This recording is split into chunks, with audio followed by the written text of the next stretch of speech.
Hello viewers. आज मैं आपको ऋषि पंचमी के दिन सुनी जाने वाली सप्त ऋषियों की कहानी सुना रही हूँ। एक साहूकार था। वह बहुत धार्मिक प्रकृति का था। उसके 7 बेटे बहू थे।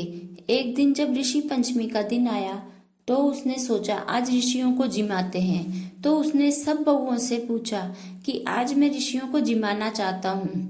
तुम में से कोई भी पूरी सफाई और शुद्धता से खाना बनाओ तो मैं ऋषियों को भोजन का निमंत्रण दे आऊं।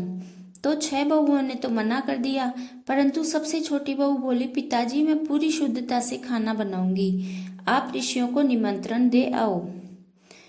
साहूकार ने खुशी खुशी ऋषियों को भोजन का निमंत्रण दे दिया। तो ऋषियों ने कहा कि देख साहूकार, हम साल में एक ही दिन ऋषि पंचमी के दिन भोजन करते हैं। अगर तू पूरी शुद्धता से खाना बनाए तो ही हमें बुलाना। साहूकार ने कहा कि मैं पूरी शुद्धता से ही खाना बनवाऊंगा।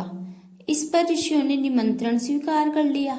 इधर जैसे ही साहूकार तो निमंत्रण देने चला गया और उसकी बहू छुट्टी पर बैठ गई, यानी रजास्वला हो गई। ये देखकर वह घबरा गई और चिंतित हो गई। वह दौड़ी दौड़ी पड़ोसन के पास गई और सारी बात बताई। तो पड़ोसन ने कहा, कोई चिंता की बात नहीं है, तू तो 7 पाटे रख, 7 बाल्टी रख और 7 जोड़ी कपड़े रख ले और 7 बार नहा ले, तू तो शुद्ध हो जाएगी। फिर खाना बना ले, क्योंकि हिंदू धर्म के अनुसार रजास्वला होने के 7 दिन बाद ही पूजा पाठ करते हैं और ऋषियों को भी हो सके तो 7 दिन बाद ही खाना खिलाना चाहिए। तो वह भोली बहू ने ऐसा ही किया और ऋषियों के लिए खाना बना लिया। सारी तैयारी अच्छे से कर ली। इतने में ही ऋषि आ गए और फिर ऋषियों ने एक बार फिर पूछा कि हम साल में एक ही बार खाना खाते हैं, पूरी शुद्धता से बनाया है या नहीं। तो साहूकार ने कहा, हाँ बनाया है। तो साहूकार ने ऋषियों के चरण धोए और उनको बैठने के लिए अच्छे आसन दिए और बहू ने जो खाना बनाया था वह परोसकर ऋषियों के आगे रख दिया। जैसे ही ऋषियों ने भगवान को प्रणाम कर खाना खाने के लिए हाथ जोड़े तो बहू ने उत्सुकता में उनको छोटी सी खिड़की से देख लिया। जैसे ही बहू ने देखा वैसे ही थालियों का खाना काला और कीड़े मकोड़े हो गए। ये देखकर ऋषि समझ गए कि खाना शुद्ध नहीं है। ऋषियों ने साहूकार से कहा, हमने तुझे पहले ही कहा था कि खाना शुद्धता से बनाना। हम तुझे श्राप देते हैं कि तू तो अगले जन्म में बैल बनेगा और तेरी बहू कुतिया बनेगी। ऋषियों ने कहा, हमें कुछ ऐसा खाने को दे जो तेरी बहू के हाथ का नहीं हो, क्योंकि हम अब अगले साल ऋषि पंचमी को ही खाना खाएंगे। तो पहले के जमाने में ऊपर एक छीका टका होता था जिसमें दही आदि रखते थे। तो वो दही है ना, साहूकार ने उस दही से ऋषियों को जिमाया और बहुत क्षमा मांगी।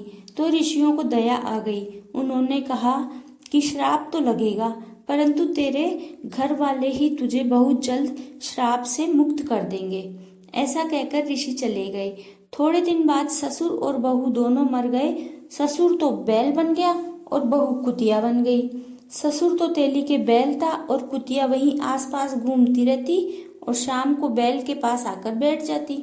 थोड़े दिन बाद बहू ने भंडारा किया, यानी बहुत लोगों को खाना खाने के लिए बुलाया।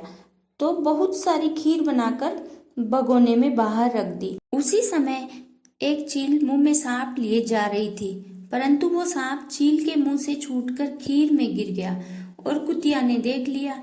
तो कुतिया ने सोचा कि अगर ये खीर इतने लोग खाएंगे तो या तो बीमार हो जाएंगे या मर जाएंगे और फिर मेरे परिवार वालों को बहुत दोष लगेगा। वह चिंता में पड़ गई। उसने एक उपाय सोचा। जैसे ही उसकी बहू पानी लेकर आ रही थी, उसी समय कुतिया ने बहू के सामने खीर में मुंह दे दिया, जिससे बहू को बहुत गुस्सा आया और उसने कुतिया को बहुत मारा। वह पैं पैं यानी रोती रोती बैल के पास आ गई।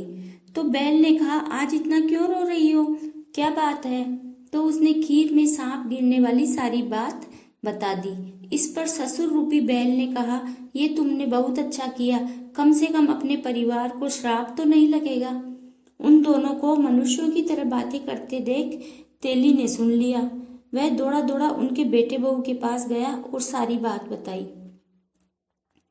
उसके बेटा बहू ने उसी समय पंडितों को बुलवाया और पूछा कि ये बैल और कुतिया कौन है जो मनुष्यों की बोली बोलते हैं। तो पंडितों ने बताया कि ये बैल तो तुम्हारे दादाजी हैं और ये तुम्हारी माँ है। ऋषियों के श्राप के कारण ये बैल और कुतिया बने हैं। तो उन्होंने पूछा कि अब ये श्राप मुक्त कैसे होंगे। तब पंडितों ने बताया कि जब ऋषि पंचमी के दिन ऋषियों के लिए पूरी शुद्धता से खाना बना के खिलाया जाए और जब वो हाथ धोए तो उसका पानी बैल और कुतिया पर गिरे, तब इनकी मोक्ष होगी। थोड़े दिन बाद ऋषि पंचमी का दिन आया तो उनके बहू ने वैसे ही किया, पूरी शुद्धता से खाना बनाया और जब ऋषि हाथ धोने लगे तब नीचे बैल और कुतिया को खड़ा कर दिया, जिससे उनकी मोक्ष हो गई। हे ऋषिवरों, जिस प्रकार उस ससुर और बहू का कष्ट मिटाया, उसी प्रकार सबका कष्ट मिटाना। कहानी कहने वाले, सुनने वालों और हुकारा भरने वालों का सबका कष्ट काटना। बोलो सप्त ऋषि की जय। अगर आपको ये कहानी पसंद आई है तो इसे लाइक, शेयर और सब्सक्राइब करना ना भूलें। Thank you.